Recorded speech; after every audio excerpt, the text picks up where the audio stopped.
그러니까 단풍잎하고 꽃을 비교하면서 단풍이 더 붉네, 뭐 이런 단순 비교를 말하자는 게 사구의 의미는 아니라고 봅니다. 그것보다는 이 풍경을 통해서 시인이 포착한 세상에 대한 어떤 그 통찰, 이런 거라고 봅니다. 왜 그런지 말씀드려 볼게요. 먼저 상엽이라는 표현부터 보자고요. 상엽은 서리 맞은 잎사귀를 뜻하지요. 다들 아시겠지만 서리가 내리면 나무는 잎사귀가 시듭니다. 그리고 시드는 과정에서 잎사귀는 붉게 변하죠. 그러니까 상엽이라는 건 붉게 변한 잎사귀를 말합니다. 그리고 시인은 이월화를 제시했어요. 이월화는 뭔가요? 말 그대로 2월에 핀 꽃이죠. 2월에는 어떤 꽃이 피나요? 전 뭐 이쪽으로는 워낙 무지해서 뭐가 피는지 모릅니다. 근데 시인도 몰랐나 봐요. 그냥 2월아 이렇게 말한 걸 보면 말이죠. 근데 홍어 2월아 이렇게 한 걸 보면 중요한 건 2월아의 색깔입니다. 꽃은 색깔이 참 다양하죠. 하얀 꽃, 노란 꽃, 파란 꽃, 보라꽃, 땡땡이, 전박이꽃, 색깔이 파란 꽃, 여러 색깔이 뒤섞인 꽃. 하여튼 참 많기도 합니다. 예. 하지만 뭐니 해도 꽃하면 빨간 꽃 아닌가요? 예, 장미처럼 빨간 꽃 말이죠. 그럼 상엽하고 빨간색 이월화하고는 무슨 관계가 있길래 이 두 가지를 비교한 걸까요? 일단 빨갛다는 공통점이 있군요. 그리고는 죄다 차이점이에요. 그렇죠? 예. 우선 상엽은 나뭇잎이죠. 이월화는 꽃이에요. 그러니까 성분이랄까 위치랄까 뭐 여튼 그 근본적 성질이 다릅니다. 예. 그리고 꽃은 그 식물의 핵심이죠. 하지만 잎사귀는 핵심은 아니에요. 예. 뭐 주변, 변두리 뭐 그쯤 되겠네요. 그러니까 뭐 중요도로 치면 이월화는 가장 귀한 거고 상엽은 안 중요한 거. 예? 너무 흔해서 별로 가치가 없는 거라고 하겠어요. 또 상엽은 평범한 나무에서 자란 특별할 것 없는 보통의 그 녹색 잎사귀가 봄, 여름, 가을이라는 시간을 견디고 거기다가 비바람, 서리 이런 걸 겪으면서 빨갛게 변한 거죠. 반면에 이월화는 태어날 때부터 빨간색이에요. 그걸 얻는데 시간이나 시련 따위는 없지요.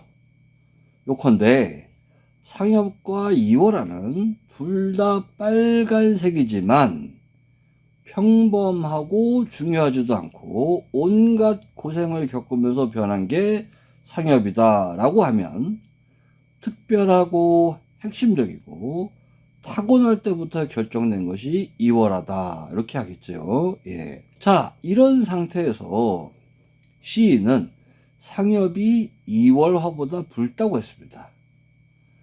뭐 진짜로 붉어서 붉다고 했을 수도 있겠죠. 근데 그걸 뭐 어떻게 계량을 할 수가 있겠나요? 그런데도 상엽이 더 붉다 이렇게 말한 건 아마도 시인의 마음이 상엽에 치우쳐 있다라는 그런 거에 반증 아닐까 싶습니다. 게다가 3부에서 뭐라고 그랬냐면 풍림만을 앉아서 사랑한다고 했잖아요. 그렇다는 건 상엽의 붉은색이 이월화의 붉은색보다 더 좋다라는 그런 시인의 감정을 드러낸 말이다라고 하겠어요. 그러면 왜 시인은 상엽을 더 좋아했을까요? 뭐 두목한테 물어보지 않은 이상 이건 알 수가 없겠죠. 그래도 시 본문을 가지고 추측을 좀 해보자고요. 방금 말씀드렸듯이 상엽은 평범하고 뭐 아무렇지도 않은 그런 잎사귀가 봄, 여름, 가을을 겪고 비바람을 맞고 또 서리를 맞고 그랬고 나서 변한 거잖아요. 그러니까 비가 오면 비를 맞고 해가 내리쬐면 또 햇볕을 받죠. 거기다가 바람이 불면 온몸으로 흔들려서 가지에서 떨어지지 않으려고 그러지 않습니까? 즉 비든 햇빛이든 바람이든 온갖 것들을 다 겪으면서도 나뭇가지에서 떨어지지 않고 서리가 내릴 때까지 버텨야 붉은 잎사귀가 되는 겁니다. 반면에 이월화는요, 그냥 날 때부터 붉어요. 아무런 고생을 하지 않고 그냥 붉어요. 자, 이 상황이 뭐랑 비슷하죠? 우리 사람 세상에 비교하면 이월화는 모든 걸 갖고 태어난 천재라고 하겠어요. 그래서 뭐 어떤 고생도 없이 그냥 붉습니다. 반면에 상엽은 갖은 고생을 다 겪고 나서야 비로소 붉은색을 얻는, 그러니까 평범한 사람, 보통 사람, 범죄, 뭐 이쯤 되겠습니다. 근데 바로 요 지점에서 두목이 이 자신을 상엽에 투영한 게 아닐까 싶습니다. 앞에서도 말씀드렸듯이 두목은 별로 출세하지 못했어요. 높은 지위도 얻지 못했고요. 시인으로서의 명성이 뭐 이렇게 대단한 것도 아닙니다. 그냥 당시의 일반적인 지식인 중 한 사람이었던 거죠. 이 시를 쓰던 당시의 두목은 어떤가요? 수레를 몰고 산을 넘어간다고 했잖아요. 그리고 그 넘어가는 과정은 어떤가요? 그건 일구와 입구에 잘 나타나잖아요. 이걸 좀 볼까요? 멀리 떨어져 있는 산을 넘어가야고 했습니다. 그런데 그 산이 하필이면 추운 산, 즉 눈 덮인 산입니다.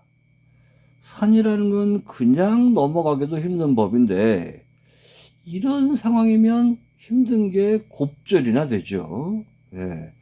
게다가 산으로 가는 과정은 어떤가요? 돌길이래요. 돌 하면 어떤 느낌인가요? 딱딱해요. 미끄럽습니다. 그렇죠? 그리고 그 돌길이 비탈졌다라고 해야 되네요. 아이고, 그냥 뭐 수고로움이 어떨지는 더 생각하지 않아도 금방 옵니다. 여기까지가 일구 내용이에요. 어쨌거나 두목은 꾸역꾸역 산으로 올라갑니다. 그래서 구름이 피어나는 곳까지 다다릅니다. 구름이 피어나는 건 뭘 의미하죠? 산 꼭대기에 거의 다 왔다는 의미입니다. 즉 산을 넘어가려면 조금만 더 고생하면 된다라는 그런 뭐 일종의 신호라고도 할 수 있습니다. 근데 구름이 피어나는 걸 멀리서 보는 거랑 그 구름 속을 통과해서 지나간다는 건 좀 다릅니다. 산을 다녀보신 분들이라면 다 아시겠지만 구름은 밖에서 보기에는 참 환상적이고 아름답죠. 하지만 막상 그 안을 지나가는 사람 입장에서 보면 그건 그냥 안개예요, 안개. 안개가 어떤가요? 시야가 뿌옇게 돼서 앞이 잘 안 보이지요. 그래서 자칫하면 길을 잃을 수가 있습니다. 발 디딜 때 조심조심 해야 되고 계속 이 길이 맞는지 방향도 확인을 해야 됩니다. 그리고 또 눅눅한 기운이 자욱하잖아요. 그 자욱함을 뚫고 지나가다 보면 당연히 옷이 젖지요. 그리고 젖은 옷이 몸에 착착 감깁니다. 그래갖고 걷기가 더 힘들어지죠.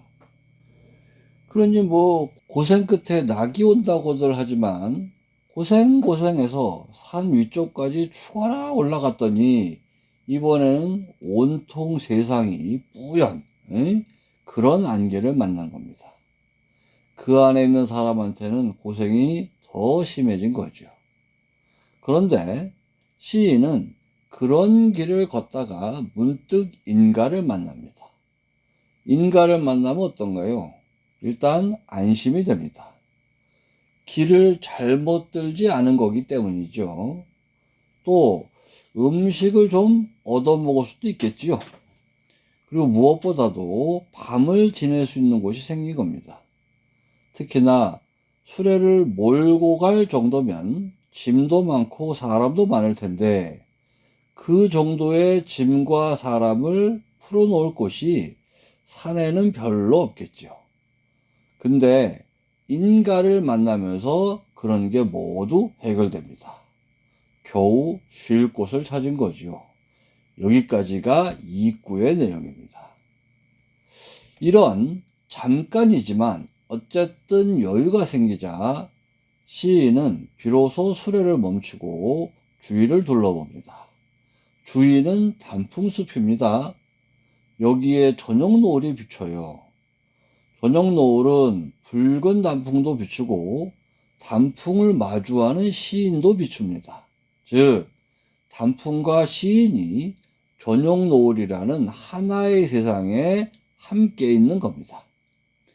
여기서 두목은 자신과 단풍이 하나의 공간에 있다는 사실을 알게 되죠. 그리고 이것으로부터 평범한 문의로 살면서 여러 가지 과정을 거쳐온 두목 자신의 모습이나 평범한 나뭇잎으로 태어나 온갖 고생을 겪은 다음에 붉어진 그 단풍잎의 그러한 모습이나 그 구조가 똑같다는 생각을 하게 되었을 수 있어요. 그리고 이번에는 역으로 단풍이 아름답듯이 특별하게 출세하지도 못했고 내세울 성취도 뚜렷하게 없는 그런 자신의 모습도 단풍처럼 아름답다. 그런 자각을 하게 되었을 겁니다. 즉 평범한 사람의 하나로 태어났기 때문에 천재들한테는 필요 없었을 여러 가지 경험들을 하게 되었고 그런 경험을 따박따박 살아가면서 중간에 놓아버리지 않고 포기하지 않고 끝까지 살아남아서 결국에는 시도 쓰고 벼슬도 하는 그런 지식인이 된 거죠.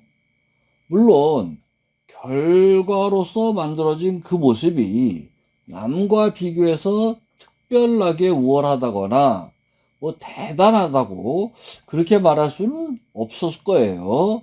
하지만 그 모습을 스스로 이루어냈다는 점에서 그리고 땀과 눈물이 켜켜이 배어 있다는 점에서 그래서 천재들은 생각조차 할 수 없고 보통의 사람들이라도 피상적인 생각으로는 결코 알 수 없고 책으로도 말로도 어떻게 표현할 수 없는 이야기, 스토리가 있다는 점에서는 세상 무엇과도 바꿀 수 없는 그런 삶인 겁니다. 다시 말해서 평범한 단풍잎은 최소한 그 자신에게 있어서는 이월화보다 훨씬 사랑스러운 존재인 겁니다. 그래서 상엽이 이월화보다 붉다는 선언을 하게 된 거다. 저는 그렇게 봅니다. 그리고 이렇게 이 시를 이해할 때 두목이 1구와 2구에서 고생하는 자신의 모습으로 묘사한 부분은요, 이 보통의 삶을 살아가는 평범한 사람들의 겪는 모습이고요. 결국 단풍잎은 세상을 살아가는 모든 평범한 사람으로 생각됩니다. 평범한 사람은 어떻게 사나요? 하루하루를 살아가는 게 쉽지 않지요.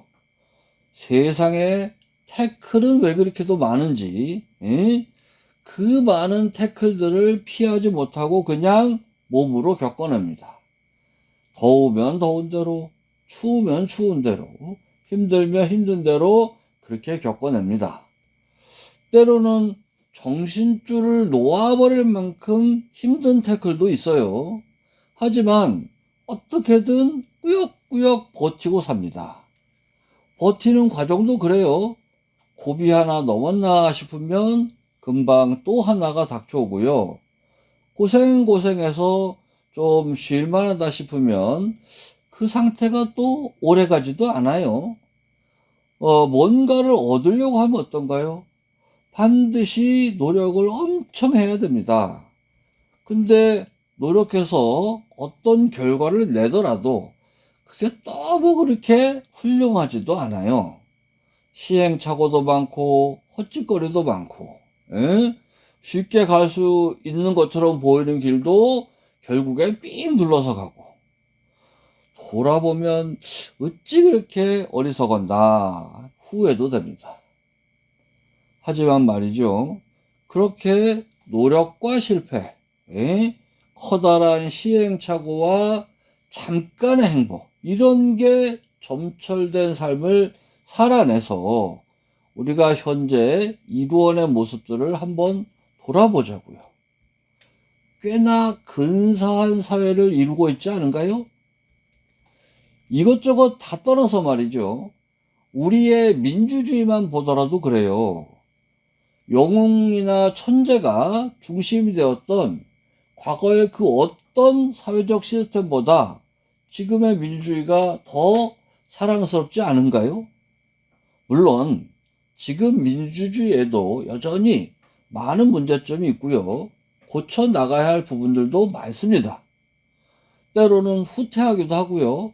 때로는 망가뜨리기도 합니다. 하지만 우리는 어떻게든 고치고 때우고 그러면서 민주주의를 발전시키고 있습니다. 평범한 사람들이 모여서 그렇게 많은 시행착오를 거치면서 이렇게나 괜찮은 사회를 만들었다. 가만히 생각하면 참 감탄이 절로 나옵니다. 마치 아무것도 아닌 푸른색 잎사귀가 봄부터 가을까지 온갖 시련을 겪어내서 하나의 붉은 단풍잎이 되고, 그런 하나하나의 단풍잎이 모여서 단풍숲을 이루고, 그리고 마침내 세상을 붉게 물들이는 그런 장엄한 모습을 이루어내는 것 같지 않습니까? 예, 이 지점에서 상엽 홍어 이워라, 이건 말이죠, 보통의 평범한 삶에 대한 인정이자 헌사로도 읽혀집니다. 물론 두목이 이런 의도로 시를 썼다 하고 확신할 수는 없어요. 근데 그러거나 말거나 저는 이 시를 읽으면서 보통의 삶에 대한 무한한 긍정인 것 같아서 가끔 제가 메가리가 없을 때 이 구절을 생각하면서 저를 다독입니다. 예, 오늘은 이 정도로 말씀을 드리겠습니다. 안녕히 계십시오.